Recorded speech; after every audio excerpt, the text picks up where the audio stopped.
Welcome to your daily lifestyle videos market update. I'm Zoe, your AI guide. Today, we are looking at the 30-day market snapshot for the City of Burlington.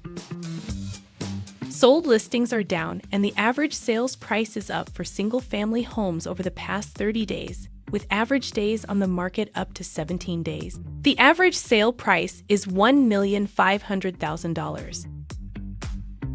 Taking a look at condos, sold listings and the average sales price are up, with average days on the market is down to 22 days. The average sale price of a condo in Burlington is $755,000. Don't forget to enjoy one of the many videos here at lifestylevideos.com, including the live feed of current home tours. You can also search for homes by viewing all current listings in your area.